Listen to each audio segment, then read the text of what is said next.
Olá, estamos entrando ao vivo aqui no Instagram da Sobral Gráfica. Já fico aqui convidando vocês a acompanharem quem for chegando. Segura aí que a gente está com um tema super interessante, propaganda eleitoral. Sejam bem-vindos, Hugo, a Francisca, sejam bem-vindos. Eu vou esperar aqui o pessoal entrar, Kelinha. A Sobral Gráfica está realizando essa série de lives sobre as eleições 2020. Embora a gente esteja aí vivendo um ano atípico, as pessoas talvez ainda nem estejam pensando tanto em eleições, mas a gente já tem sim que voltar a olhar para isso. E quem vai trabalhar em campanha e quem vai se candidatar, com certeza já está correndo atrás aí de todas as informações para fazer tudo com muita responsabilidade, né? Então, na live de hoje, né, a gente vai falar sobre propaganda eleitoral e eu vou chamar nosso convidado, que deve estar entrando. Então, assim, você que está entrando aqui, se conhece alguém que vai se candidatar, alguém que vai trabalhar nas eleições ou que possa ter interesse em saber mais sobre propaganda eleitoral, tem esse triângulozinho, um aviãozinho aqui embaixo. Manda essa live para algumas pessoas que nesse momento estão online e que possam se interessar aqui pelo conteúdo. Nosso convidado é o Caio Silva Guimarães, que ele é assessor-chefe da assessoria jurídica da presidência do Tribunal Regional Eleitoral do Ceará. Então, é uma pessoa aí que tem muito conteúdo para compartilhar hoje aqui com a gente, para orientar, para fazer com que essas eleições possam ocorrer realmente da forma mais correta, segura, transparente. E para isso é preciso realmente orientações e recomendações. Eu vou ver aqui se o Caio já está online, se ele já entrou. Aqui. Olá, boa tarde. O Fernando, o Pedro, o Rafael, sejam bem-vindos. Compartilhem aqui, chamem as pessoas para acompanhar, que a gente vai conversar aqui, uma conversa boa para orientar, direcionar e trazer muita informação importante sobre propaganda eleitoral. É importante ficar atento para saber o que pode, o que não pode. É isso. E esse ano também a gente vai ter uma campanha bem diferente, né? Então vamos ver se o Caio já entrou aqui. Opa, o Caio chegou. Só um pouquinho. Já vou convidar o Caio aqui para dividir a tela com a gente.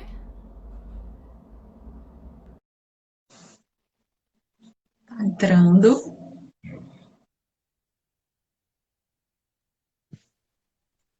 Oi, Caio. Seja Oi, bem. tudo bem? Tudo bem?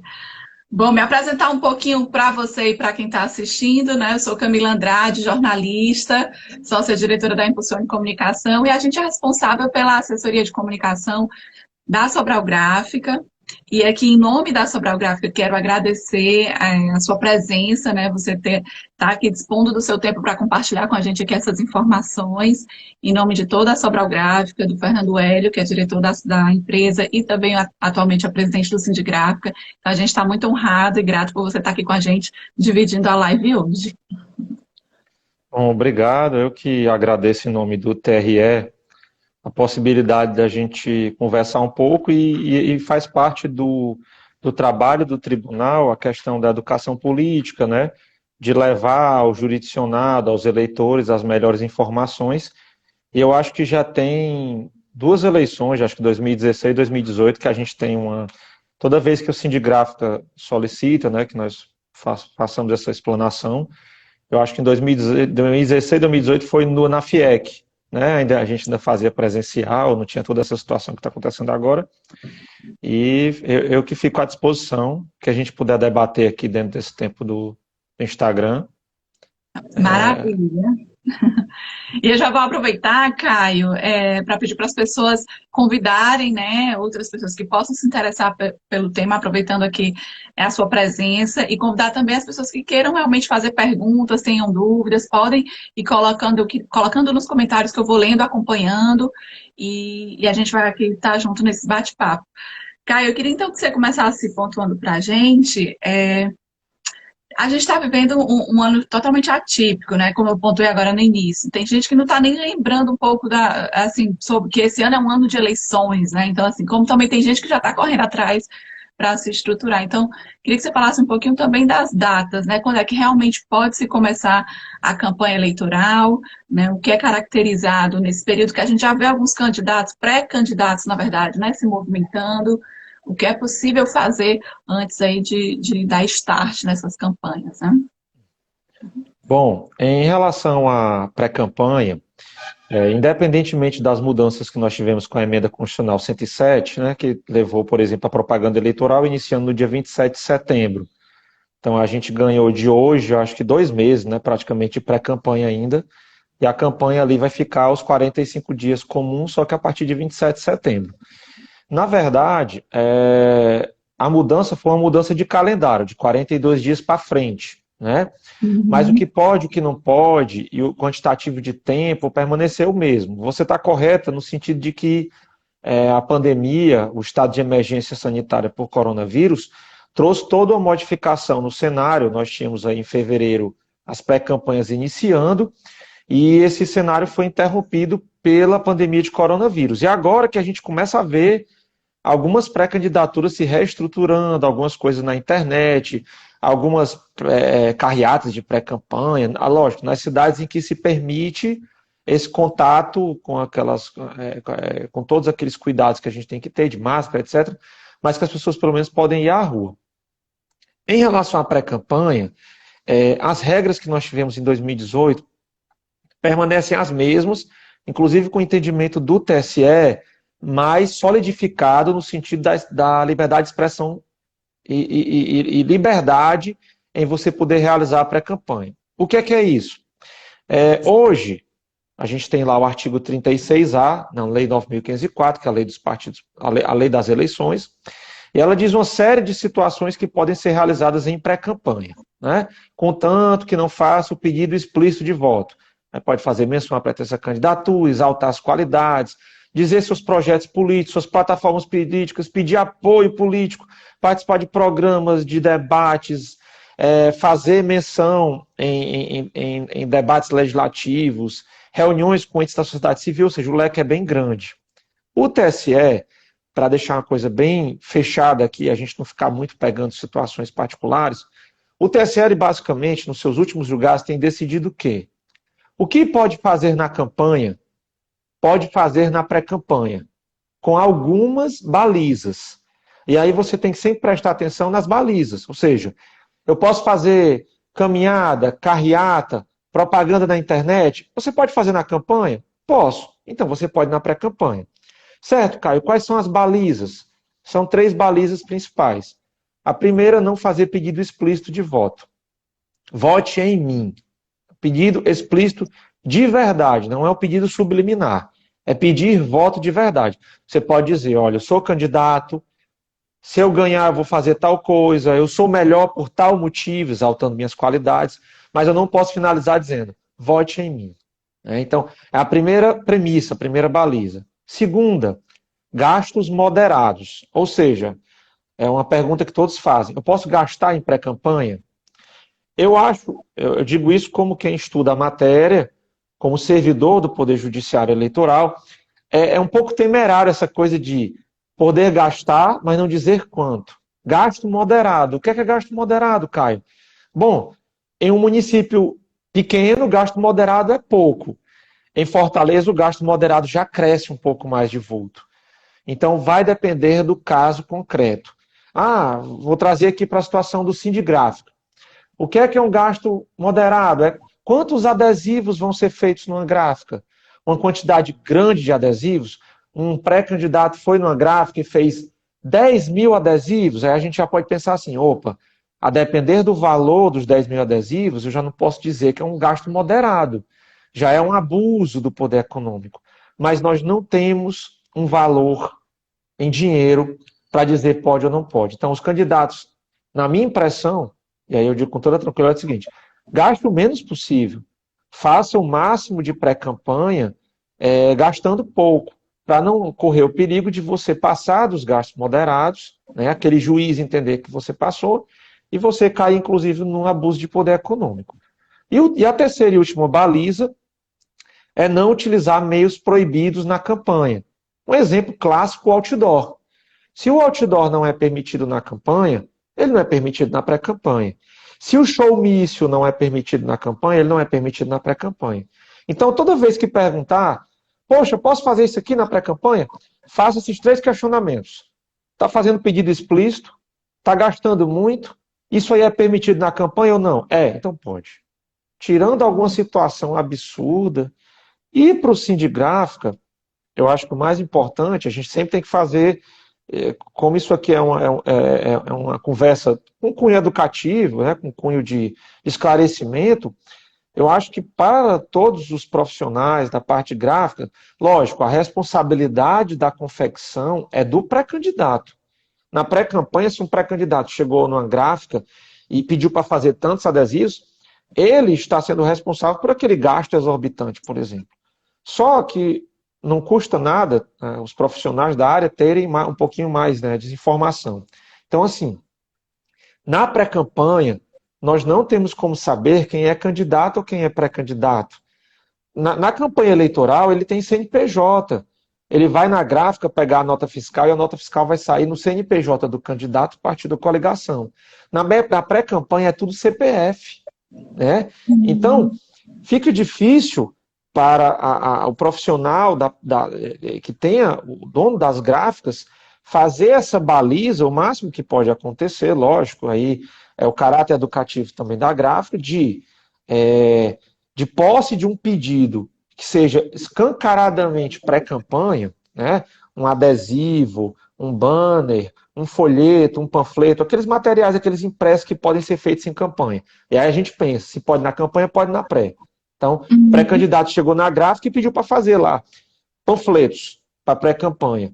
Se o panfleto tiver escancaradamente um pedido explícito de voto, por que não seria o caso da própria gráfica dizer, meu amigo, você está dizendo aqui, vote no fulano. Você está sabendo que isso aqui é proibido? Nós estamos na pré-campanha. Né? Você só pode pedir o voto depois do dia 26 de setembro, a partir do dia 27. Então, esse é um ponto primordial. Se você quiser, você pode me interromper a qualquer momento. Não, mas está sendo extremamente esclarecedor. E aí você pontua, não só para os profissionais de gráfica, aqui para possíveis pessoas que vão trabalhar nas campanhas, né, mas também os profissionais da comunicação, de agências, que trabalham confeccionando esses materiais, precisam também, né, ter esse olhar e ter essas informações tão importantes como você está falando. Caio, eu vou te interromper mais para uma pergunta aqui do pessoal que está acompanhando. O Rafael Ponte, advogado, ele está perguntando a questão do impulsionamento na internet. É permitido na pré-campanha? Bom, foi um tema que a gente debateu até numa última live, eu acho que foi até no ICED, com o Instituto Cearense de Direito Eleitoral. É um posicionamento que eu não me filio muito, né? Eu acho assim, como eu conversei com você, a pré-campanha, qual é o grande problema da pré-campanha? Não é fazer pré-campanha, é gastar. Porque quando você gasta na campanha, existe uma série de impossibilidades de gasto na campanha, né? Se eu sou doador pessoa física, 10% do meu rendimento do ano anterior. Se eu estou querendo, eu sou uma pessoa física, estou querendo ajudar aquele candidato, eu ajudo até R$ 1.064,10. Tem aqueles limites de campanha, mas esses limites são de campanha. E aí, quais são os limites de pré-campanha? São gastos moderados. E o impulsionamento de conteúdo é um gasto, né, em propaganda eleitoral na internet, e é na verdade, é o único gasto na internet que o legislador permitiu. É o impulsionamento de conteúdo, ou aquele gasto nos buscadores, tipo, o mais conhecido, o Google, né? Em que você pode fazer com que o seu nome seja o mais solicitado quando dá busca. Então, só que eu tenho que levar, como eu levei no ICED, né? A última decisão, a mais atual que eu tenho do TSE, é no sentido de permitir o impulsionamento de conteúdo na pré-campanha. Nesse caso, o TSE fez aquela baliza que a gente conversou agora há pouco. Pode fazer o impulsionamento na campanha? Pode. Então, se eu posso fazer na campanha, eu posso fazer na pré-campanha. Ah, Caio, mas eu vou gastar para contratar aquele impulsionamento no Facebook, eu tenho que pagar. Então, você vai ter que fazer um gasto moderado. E aí, para saber o quanto é esse gasto moderado, cada caso concreto é que vai dizer.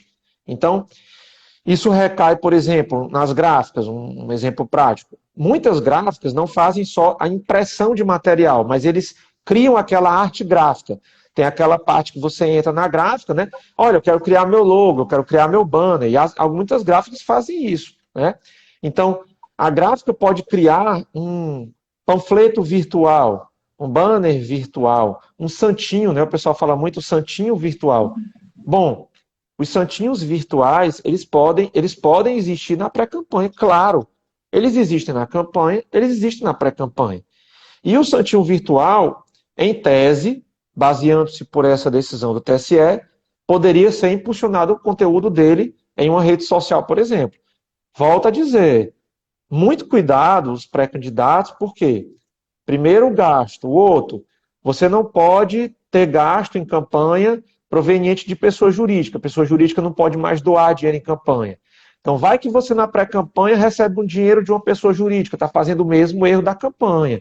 E pode cair em reprimendas muito mais graves do que a propaganda eleitoral irregular. Então, eu tenho a tendência a dizer assim, tenha sempre cuidado, gaste o menos possível. O seu objetivo como pré-candidato é se mostrar para aquela população. Lógico que você pode, dentro dos gastos moderados, fazer a sua pré-campanha, mas cuidado com a exorbitância no gasto, porque o Ministério Público, a Polícia Federal, em concomitância com o Ministério Público, estão em cima dessas investigações em relação a essas pré-campanhas. Então, outro ponto da pré-campanha que eu gostaria de chamar a atenção é que pode, na pré-campanha ou na campanha, chamar a atenção das gráficas é o seguinte: até a eleição passada, ou você tinha a contratação pelas gráficas dos candidatos, o candidato partido da coligação ia lá e contratava, né, o material de campanha que ele quer fazer, ou o eleitor, como forma de apoio, né, àquele candidato, dentro daquele limite, que agora nessa eleição está em R$ 1.064,10, fazia como forma de doação para aquele candidato aquele material gráfico até esse limite de valor. Mas aí ele estava fazendo material de campanha para aquele candidato, doando.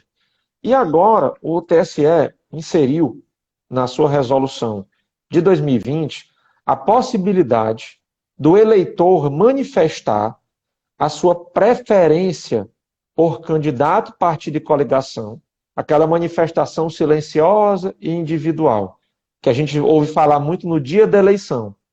Agora ele pode fazer em todo o processo eleitoral. Então, mesmo antes das eleições, durante todo o processo eleitoral, o eleitor vai poder, por exemplo, dando um exemplo prático, o eleitor pode se dirigir a uma gráfica, olha, eu quero fazer um adorno, eu quero fazer uma camisa, eu quero fazer um adesivo meu, eu estou fazendo, isso aqui não é propaganda eleitoral, é minha forma de apoiar. Eu voto no fulano de tal, por exemplo. Então, as gráficas vão encontrar essa situação, acredito que bastante, né? E o mais importante para as gráficas, o Ministério Público vai estar vigilante, porque é proibido o candidato, partido e coligação doar brindes para os eleitores. O partido não pode fazer blusa e dar para eleitores. Continua proibido. Agora, eu, eleitor, eu posso mandar fazer a minha camisa a qualquer momento, certo? Então, se eu for interpelado um dia em uma ação judicial dizendo, olha, nós temos provas que esse grupo de eleitores não fez a camisa, ele recebeu de um candidato. É interessante que as gráficas tenham todos esses recibos, notas fiscais. Toda vez que for fazer um material para a pessoa física, lógico, tem a nota fiscal, a parte que você entrega à parte interessada, e você fica com aquele registro. Para se um dia a gráfica for interpelada pelo Poder Judiciário, pelo Ministério Público, ela poder prestar essas informações. Olha, realmente nós fizemos um material de campanha, na verdade, material de campanha não, nós fizemos um material de apoiamento para o fulano de tal, ele pediu como forma de apoiamento, está aqui a nota fiscal, está aqui a quantidade, está aqui tudo. É como a gráfica se resguarda em uma situação como essa. E lógico, eu não poderia deixar de colocar uma mudança tão drástica. Eu não sei se você lembra, nas últimas eleições, a problemática que era o TSE e os TREs, as tais das camisas, né? Pode usar camisa, não pode usar camisa. Tinha pré-candidato de eleições passadas que a camisa fazia alusão a X pessoa, a X personagem, né? Tem a questão das cores, né? No interior, a camisa de uma cor remete a um determinado pré-candidato. Então, os eleitores podem confeccionar suas camisas como forma de apoio a qualquer momento. Lembrando que isso não quer dizer que o partido político, coligação, o candidato possa confeccionar para dar para aquele eleitor. Isso é proibido, isso é irregular. É o eleitor que tem que fazer por sua manifesta vontade. Então, Muito bem. na pré-campanha, eu acho que esses são os principais pontos e assim, deixar claro para todos que nos escutam e para os profissionais da parte gráfica e até todos que labutam junto com os profissionais que assim, a pré-campanha é permitida, entendeu? Vamos desmistificar que é feio fazer pré-campanha. Não, o eleitor ele tem direito de conhecer os seus pré-candidatos, né? Agora, os pré-candidatos não podem cometer abuso do poder econômico, não pode cometer abuso do poder político, não pode estar entregando álcool gel e etc., itens à população, questão de pandemia, e fazer alusão à campanha eleitoral, isso é proibido, né? Se você quer fazer uma doação, se você quer contribuir socialmente, entregue em alguma ONG, vá no poder público, entregue sua doação, mas não, se você é pré-candidato, não interligue a sua pré-candidatura com isso, porque você vai incorrer numa vedação legal. Muito bem, Caio, eu vou te interromper aqui para a gente também fazer perguntas, que o pessoal pode tirar dúvidas, mandar perguntas, que o Caio está aqui com a gente aproveita já para ele responder e passar esse conteúdo para vocês. O Fernandes Filhos, ele ainda está falando da pré-campanha, ele está perguntando se pode utilizar material tipo panfleto, adesivo, santinho, né, ou não pode fazer, ele muito fazendo alusão à pandemia, né, por conta da pandemia, ele está fazendo um pouco essa associação. Tem Não, algo de novidade? não, na verdade, o que a pandemia pode trazer de restrição é muito mais a propaganda de rua. Porque, por exemplo, a emenda constitucional 107, ela trouxe entre os seus itens modificadores, um dizendo que a propaganda eleitoral ela pode ser restrita por conta das condições sanitárias. Um exemplo prático, eu estou no município que está em lockdown. Lógico que naquele município que está em lockdown, eu não posso, em pré-campanha, sair na rua fazendo adesivação, ou com carro de som, ou alguma coisa desse tipo. Por quê? Porque as pessoas têm que ficar em casa. Agora, as limitações das formas de propaganda são essas que eu coloquei. O que você pode fazer na campanha, você pode fazer na pré-campanha. Eu posso fazer adesivo na campanha? Pode. Qual é o tamanho? É o que a gente vai começar a conversar mais à frente. 0,5 m². Então, se eu posso fazer um adesivo de 0,5 m² na campanha, eu posso fazer na pré-campanha um adesivo de 0,5 m². Não posso fazer pedido explícito de voto, não posso gastar desmoderadamente e não posso utilizar meios proibidos, que aí o adesivo já é permitido. Então, todos os questionamentos, por exemplo, ele falou banner, impressos, são exatamente os materiais gráficos que são permitidos na campanha. Então, todo Então, material gráfico... desculpa, cara, até já falando disso, eu queria que você pontuasse quais são esses materiais permitidos, né? Bom, todos os impressos que estão permitidos em campanha são aqueles do artigo 38 da 9.504, né? São adesivos, panfletos, folhetos e outros impressos. A lei ela tem muito isso de colocar um conceito que não encerra exatamente o que é. Como, por exemplo, o que eu falei do que o eleitor pode utilizar, que é adesivos, camisetas, bonés e outros adornos. O que é um adorno? Um abadá é um adorno, um chapelão é um adorno, né? Da mesma forma, outros impressos. Isso aí pode dar ensejo a uma gama de qualquer produto que seja impresso por uma gráfica, né? Então, não tem como a legislação encerrar. É um livreto, é um pequeno banner, um pequeno folheto, um folheto médio. Não, não tem essa delimitação. Lá na legislação, no artigo 38, está outros impressos. Então, todos esses impressos de campanha podem ser realizados em pré-campanha. Agora, para se tornar bem prática, para o questionamento que foi feito, como os impressos podem fazer na campanha, podem fazer na pré, não efetue gastos excessivos e nem faça pedido explícito de voto. Pronto. E aí você tem que ter cuidado no seu município, que você está fazendo pré-campanha, se está permitido você ir na rua fazer pré-campanha. Porque, na verdade, os adesivos, por exemplo, você entrega para os seus apoiadores, né? Você vai tomar as medidas de utilizar máscara, de utilizar álcool em gel, aqueles cuidados que nós estamos tendo em relação à pandemia. Fora isso, eu não vejo, assim, na situação em abstrato, né, nenhuma vedação ao caso abstrato. E aí, já entrando nesse ponto, né, dos tamanhos, né, o que é permitido na campanha e na pré-campanha, né? Bom, em relação à campanha eleitoral, que aí a gente acaba caindo na pré-campanha, porque a gente faz essa alusão que pode na campanha, pode na pré-campanha, com essas balizas. O TSE, ele sedimentou uma questão que era muito importante. Até a eleição passada, tinha um requisito na Lei 9.504 que era terrível, que era os adesivos tinham que ter o tamanho de 40 por 50 centímetros. Né? As gráficas ficavam com raiva medonha disso, por quê? Porque a área máxima de propaganda é meio metro quadrado. Aí você diz, poxa, mais um adesivo de 40 por 50 é 0,2 alguma coisa. Então eu posso botar dois de 40 por 50, mais metade de um de 40 por 50 para chegar. Realmente era altamente impreciso esse tamanho. O TSE foi lá, na sua resolução de 2020, e diga, esqueça o 40 por 50. É meio metro quadrado. Então o adesivo, para chegar no meio metro quadrado, eu acho que um tamanho padronizado seria o 100 por 50 centímetros. Né?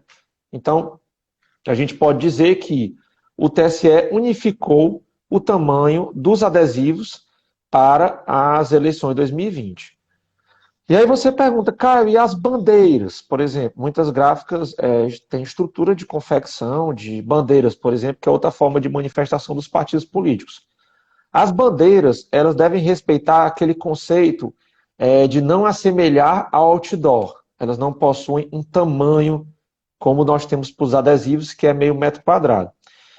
Então, aí você diz, Caio, mas tem um tamanho? Não, não tem um tamanho.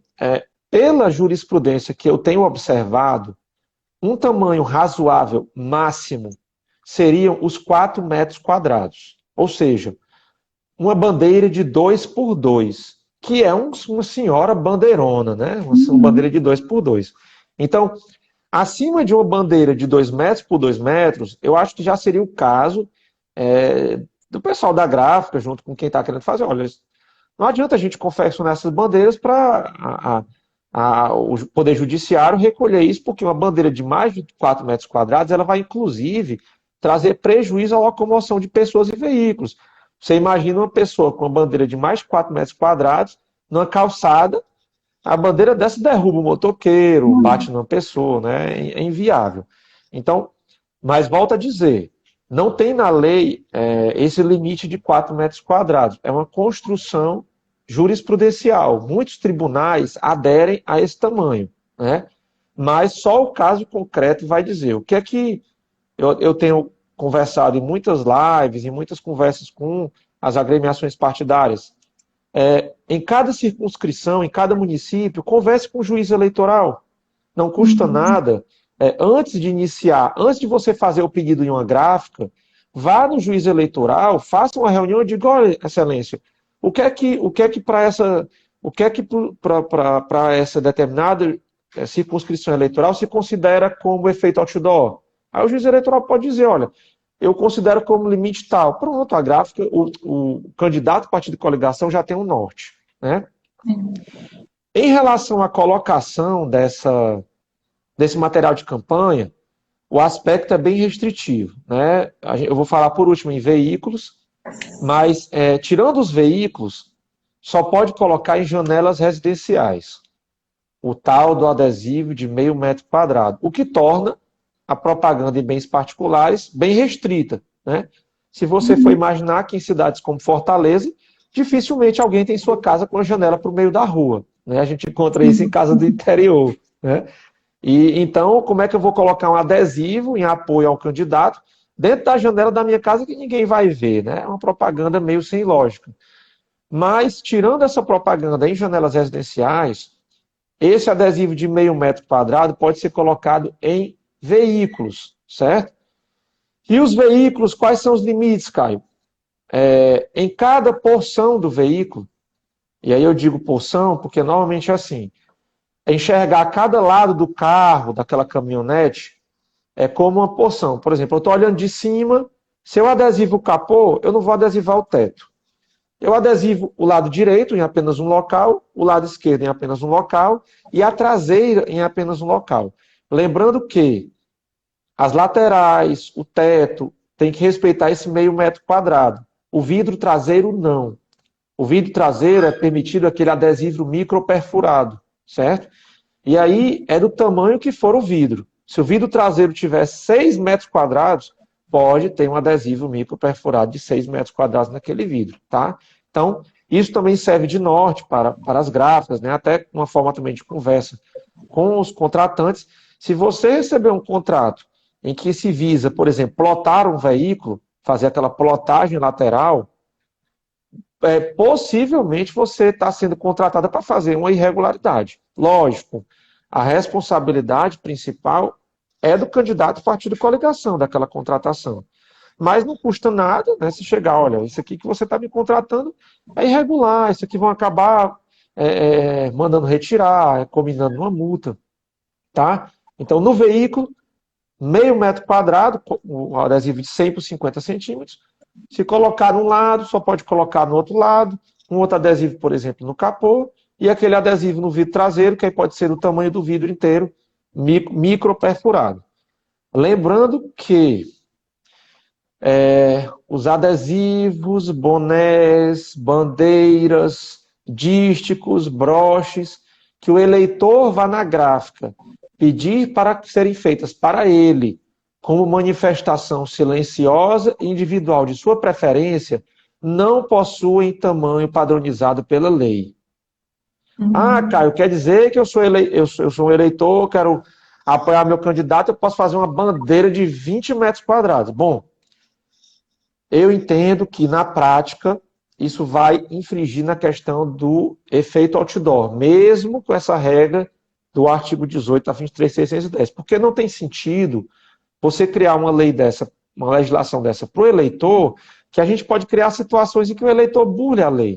Então, eu acho, vai ser construído ainda, isso é uma regra nova, né? Mas eu acho que nas eleições de 2020, as decisões judiciais tendem a fazer o quê? O que é permitido para o candidato partido de coligação vai ser para o eleitor, ou seja, eleitor, adesivo de meio metro quadrado, efeito outdoor até 4 metros quadrados. Não tem sentido eu liberar totalmente para o eleitor, apesar de frisar que na legislação não existe limitação. Então, é mais uma pitada, né, de uma situação nova em toda essa eleição 2020, mas não deixa de ser algo que expressa a liberdade de expressão, né, do eleitor. E o que a gente já via na prática, né? Na prática, nas eleições anteriores, o que nós tínhamos era uma situação que trazia até um mal-estar, muitos eleitores, porque a gente brinca assim, mas muito eleitor faz a camisa mesmo em apoio. Principalmente no interior do estado, a briga é casa a casa, né? Eu brigo com o meu parente, eu apoio um candidato, eu fico inimigo do meu vizinho, eu fico inimigo do meu parente. E existe mesmo essa coisa do eleitor tirar dinheiro do bolso para apoiar um pré-candidato. Isso é salutar, né? Isso faz parte do processo democrático.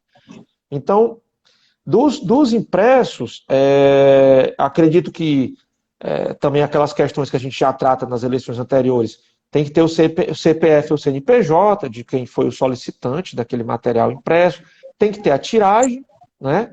Essas questões todas não mudaram, são situações que as gráficas já enfrentam há diversas eleições passadas, né?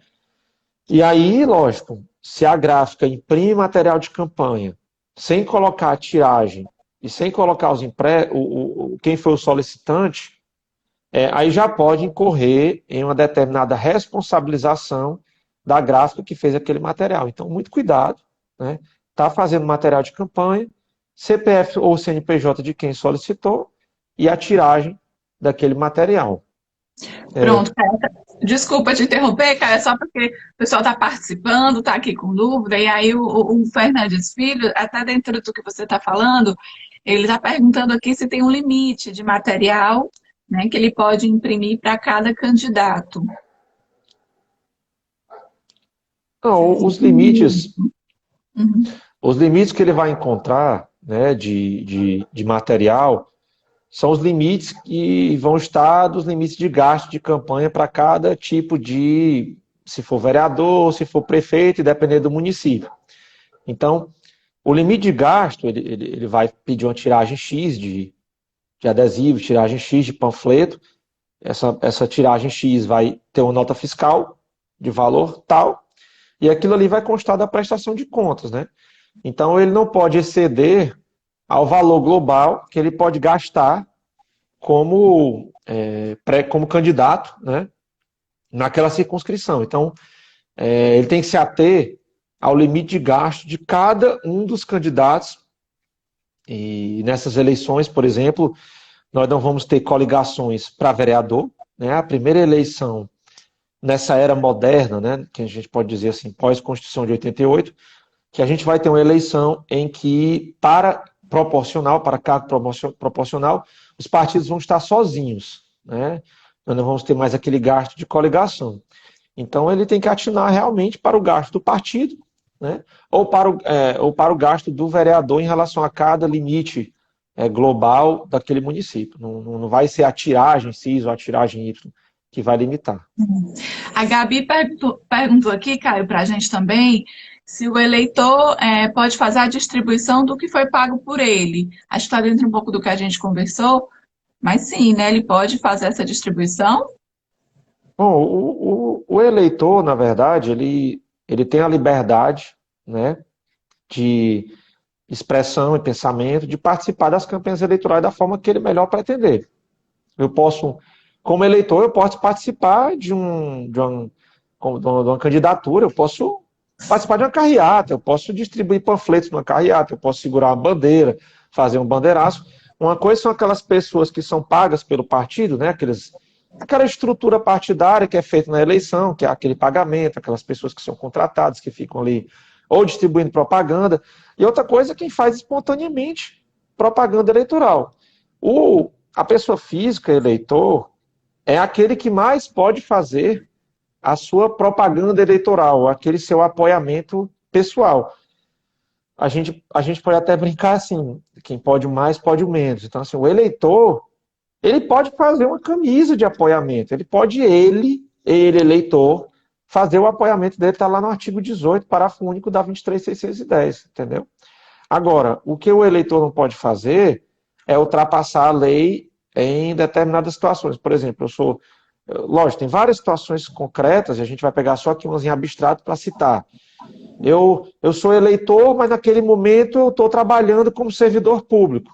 Eu não posso ali, como servidor público, fazer propaganda eleitoral durante o meu serviço, na minha repartição pública. Porque ali eu não sou eleitor, eu não sou a pessoa física, eu sou o Caio servidor público, entendeu? Então, o eleitor, ele pode participar do processo eleitoral, ele deve, né? Sempre observando as condutas vedadas, se ele for, por exemplo, servidor público, se ele for, por exemplo, dono de empresa, ele sabe que ele não pode doar, ele sabe que ele não pode doar o cadastro, ou seja, se ele for um dono de CNPJ, o CNPJ, aquela empresa, ela não pode participar de maneira alguma daquele processo eleitoral, né? Isso aí é vedado por lei. Agora, a pessoa física, ela está obrigada tanto na pré-campanha, de colocar o seu posicionamento pessoal sobre questões políticas, quanto na campanha, com esses cuidados legais. Aí eu sempre coloco assim, a gente não tem muito como chegar em todas as situações legais, por quê? Porque se a gente for aqui conversar, são tantas as situações possíveis. Caio, eu fui na repartição pública, por exemplo, aqui um caso prático, né? Eu estou com a minha camisa de apoiamento ao candidato e eu fui num determinado órgão público. Eu tenho que tirar minha camisa para entrar no órgão público? Não. Você pode entrar no órgão público se você for uma manifestação silenciosa individual. Agora, se dentro do órgão você entregar um panfleto para alguém, tiver qualquer conotação de propaganda, você já está fazendo irregularidade. Então, cada situação prática gera um efeito a partir de uma atitude minha, entendeu? Os bens de uso comum, por exemplo, teatros, barzinho, um botequim do interior, não pode ter propaganda eleitoral. Eu entrei com a minha camisa com adesivo colado. Não, você pode entrar lá, fazer sua comprazinha no seu mercadinho. Agora, se você fizer propaganda eleitoral dentro de um bem de uso comum, aí você já está incorrendo em ilegalidade. Então, são muitos casos concretos possíveis. Agora, fechando aqui o entendimento, a livre expressão do eleitor em relação a questões políticas só não pode ofender as pessoas e repassar fake news. É só você ler o artigo 27, ele é um dos melhores artigos da Resolução 23.610, a que trata a propaganda, né? A livre expressão de pensamento do eleitor, identificado ou identificável, só é passível de retratação se ele repassar fake news ou se ele ofender a honra e a imagem. Ou seja, eu sou eleitor, eu estou dando minha posição política naquela eleição, não estou ofendendo ninguém e nem estou passando notícias falsas, aí você pega aquela, não posso usar pessoa jurídica, aquelas outras balizas da lei, estou dentro dos meus limites, estou fazendo minha propaganda eleitoral correta. E as fake news, que só sobre elas a gente dá outra live inteira, né, Caio? Mas como o É, nosso tempo também é curtinho aqui na live, eu queria ainda que a gente entrasse em um ponto que é a questão da internet, das artes digitais. A gente pontuou um pouco lá no início, mas queria reforçar o que é permitido, o que não é, né? Para as pessoas ficarem sabendo. bom, em relação às artes digitais, elas encontram um leque de opções, ou digo até que encontram um leque de não proibições muito maior do que as artes físicas, porque assim, o que nós temos de impressos e panfletos físicos, eles estão lá delimitados na campanha eleitoral, apesar de ter aquele termo lá e outros impressos, né, que dá ensejo a várias interpretações. A internet não. A internet, ela é um conceito de propaganda eleitoral bastante amplo e muitas vezes vago, no sentido do que pode e o que não pode. Nós temos preceitos na internet muito mais do que o conteúdo do que pode ser veiculado, né? Ou seja, eu digo qual é o conteúdo que pode e o que não pode, e os meios que podem e o que não podem. Por exemplo, eu não posso fazer em site de pessoa jurídica, nem pode impulsionar o conteúdo se for pessoa física. Né? Só quem pode impulsionar conteúdo na campanha é CNPJ de partido político, coligação candidatos. Pré-campanha daquela questãozinha que o TSE avalizou, né? Permitiu, mas enfim, vamos ver como é que isso opera na prática. Já os formatos de propaganda na internet, veja só, quando a gente vai numa propaganda no método físico, a gente tem lá, o adesivo só pode ter meio metro quadrado. Se eu faço um banner virtual, aquele banner virtual, se a minha TV for de 65 polegadas, o banner pode estar 65 polegadas espelhado naquela televisão. Não tem dizendo na lei eleitoral que aquela propaganda virtual só pode atingir no máximo o tamanho de tanto por tantos pixels, por exemplo, né, para trazer uma questão aí de uma estrutura digital. Né? Não existe essa normatização em um tamanho padronizado digital. A quantidade é imensa, tudo que tem na campanha física pode ser espelhado na campanha digital, tanto os panfletos, adesivos, impressos, quanto, por exemplo, a gráfica ela pode fazer, tem gráfica que atua fazendo a impressão de revistas, de jornais, pequenos jornais do interior. E a gente sabe que existe propaganda paga em revista, propaganda eleitoral paga em revista, e em jornais, aquele 1/8 de página e 1/4 de página. Né? Essa propaganda eleitoral em revista, ela pode ser espelhada na revista online, né? No jornal online, contanto que ele seja exatamente um espelho da estrutura dele física. Né? E aí, não existe um limite, por exemplo, a que eu posso dar um zoom no meu jornal, qual é o tamanho que aquela propaganda vai aparecer na minha tela. Né? Lógico, a proporção continua. Aquela minha tela virtual que a gráfica está fazendo, se for 1/8 de página, aquela página virtual em PDF ou em JPG vai ter que ter o tamanho da propaganda em 1/8 ou 1/4, a depender de qual for o veículo. Mas, assim, as possibilidades são imensas. Né? A questão que eu sempre gosto de frisar nas eleições anteriores, 2018, 2016, que as gráficas, elas sempre trabalhem com a contabilidade muito certinha, entendeu? Por quê? Porque você se resguarda, porque numa ação judicial em que um candidato, um partido ou coligação esteja sendo interpelado, a gráfica também pode ser interpelada. Olha, apresente as notas fiscais, apresente os recibos, né? Esse candidato aqui disse que fez tanto na sua gráfica, mas nós fizemos uma apreensão de um quantitativo maior. E aí, nada melhor do que a gráfica ter muito bem concatenado a sua questão tributária, a sua questão de papéis, né? Relativos à sua contabilidade, porque aí ela se resguarda de qualquer problemática judicial. Lembrando que, na maioria dos casos, as gráficas só são responsabilizadas após notificadas. Então, há uma diferença na grande maioria das situações.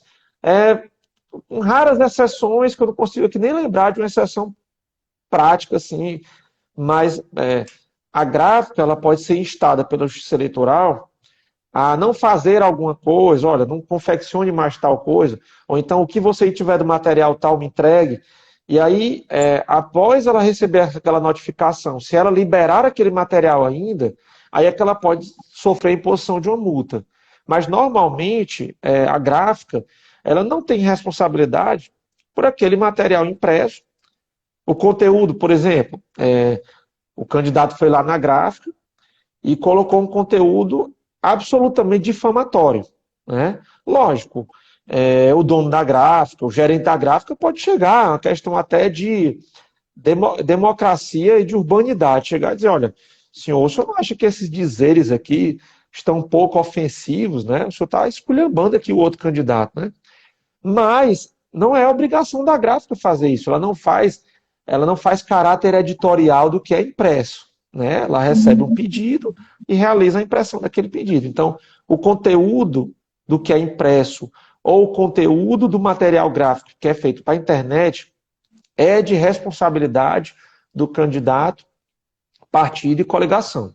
Lembrando, né, mais uma vez, que se as gráficas receberem solicitações também de realização de artes gráficas com caráter eleitoral para pessoas jurídicas não candidatos, partido e coligação, empresa. Vocês já estão sabendo também que pessoas jurídicas não podem fazer propaganda eleitoral, repassar propaganda eleitoral, doar, fazer nada disso. É proibido. Então, já é um proibitivo que a gráfica pode dizer, olha, não vou fazer porque eu sei que isso aqui é irregular, é proibido, né? Mas na internet, em se falando de desinformação, de notícia falsa, é um desafio para todo mundo, é um desafio para a gráfica, é um desafio para a justiça eleitoral, é um desafio para a publicidade, é um desafio para mídias, para as mídias sociais, né? Porque a mentira sempre existiu, né? Eu não estou dizendo que os candidatos são mentirosos. Os seres humanos são mentirosos, né? Nós, seres humanos, nós temos a tendência, em uma situação ou outra, nós mentirmos. Uma mentira maior ou uma mentira menor. E as campanhas eleitorais, todos nós aqui acompanhamos que nós tivemos eleições de 20 e tantos anos atrás em que mentiras foram colocadas em debates, na TV, né? Tem candidatos presidenciáveis que possivelmente perderam a eleição por uma mentira que foi colocada em um debate, por uma mentira que foi colocada em adesivos, em mentiras que foram colocadas em comício, e hoje elas são colocadas pela internet, né? Então... E tem um alcance, né, gigantesco também. Exato, a replicação, porque antes a replicação era pelos meios comuns de comunicação social. E os meios de comunicação social podiam fazer esse filtro. E hoje, nós dois somos meios de comunicação social. A partir do momento em que eu faço uma postagem, ela ganha um grau de replicação, eu posso ter um impacto social na internet maior do que um meio de comunicação ordinário, regular, né? Então, é uma situação muito difícil. Acho que as gráficas, né, através do Sindgráfica, pode sim dar a sua parcela de ajuda no sentido de, dentro da sua consultoria, não sei se a Sindgráfica deve possuir uma consultoria jurídica, né, em que, diante de situações de solicitações de material gráfico de campanha, evidentemente desinformativos, né, visando única e exclusivamente repassar conteúdo falso ou conteúdo difamatório, a gráfica pode e deve sim se negar a fazer esse material e repassar esse material. Isso é um trabalho democrático das gráficas e do Sindicgráfica, né? E eu acho que a gente pode até reforçar aqui também, Caio, a questão mesmo do repasse, né, de notícias falsas hoje pela internet. Que as pessoas podem não achar, mas é crime, não pode, né? Então, queria que você reforçasse aí essa questão. Isso, a mini reforma de 2019, né, para 2020, ela não trouxe nenhuma modificação na propaganda. A propaganda ela foi modificada pelo Tribunal Superior Eleitoral através da sua resolução. Ele trouxe uma série de modificações regulamentares, muitas com bastante impacto, como essa que eu falei para você, da manifestação silenciosa individual do eleitor durante todo o processo. Mas é bom lembrar que o Congresso Nacional aprovou, né, a denunciação caluniosa eleitoral, um novo crime eleitoral, e esse crime eleitoral, a denunciação caluniosa, ela tem uma figura, no seu salvo engano, parágrafo terceiro, em que as pessoas que repassarem aquela informação caluniosa, é basicamente a fake news, né, a desinformação, elas incorrem no quantum de pena do CAPT, ou seja, de quem deu ensejo à criação de um processo criminal, civil ou administrativo. Então, é uma pena bem grave, certo? E as pessoas têm que ter cuidado porque essa eleição vai ser judicializada, né? A gente já vê na internet uma movimentação muito polarizada. Infelizmente, a polarização que nós encontramos em 2018 possivelmente vai permanecer em 2020. E a polarização, ela é ruim, porque ela filtra as ideias, ela cria bolsões, né? Bolsões de ideias polarizadas. E esses bolsões não se comunicam, né? Eu tenho a minha ideia aqui, eu não quero saber a sua. O outro aqui tem a ideia dele, também não quer saber. E aqui só circulam ideias que fortalecem aquele entendimento de um só. Então, vamos ver aqui. Eu acho que para essa eleição, nós ainda vamos bater muita cabeça com desinformação, que é um problema mundial, né?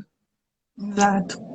Caio, nosso tempo está acabando. Eu quero te agradecer mais uma vez aqui por estar com a gente. Algumas pessoas comentaram aqui uma verdadeira aula, né? Então é muito importante compartilhar realmente conhecimento e você está aqui, né, com a gente nesse momento fazendo isso. E aí avisando aqui também para as pessoas que a live vai ficar salva. Então quem não conseguiu acompanhar toda ou quem, né, acha que é importante outras pessoas, né, terem todos esses esclarecimentos passados aqui pelo Caio. Então, compartilhem a live, vai estar aqui no Instagram. E aí, Caio, eu queria abrir aqui só para as considerações finais, agradecer realmente mais uma vez a sua participação aqui na live. E é um prazer estar aqui com você e compartilhando todo esse conteúdo, né? A Sobralgráfica agradece mais uma vez. Bom, eu que agradeço a oportunidade, realmente, em nome do Tribunal Regional Eleitoral. É uma oportunidade do tribunal, dentro desse aspecto que eu comentei, de educação política, né, de levar as questões políticas à sociedade. E foi um papo muito bacana. Agradeço as suas palavras e quero dizer que o que for necessário em relação ao Tribunal Regional Eleitoral, estamos de portas abertas. Sempre frisando, a gente não pode realmente esgotar todas as situações, né? Nós temos muitas questões que normalmente são casos concretos, que a gente nem pode realmente comentar, mas as questões em abstrato, eu acho que foi bem elucidativo e fico à disposição, né? Agradeço mais uma vez o espaço. Ok, Caio, obrigada, gente. E reforço, a live vai ficar salva. Quem quiser, então, assistir tudo novamente, tá aqui no Instagram da Sobral. Obrigada e até a próxima.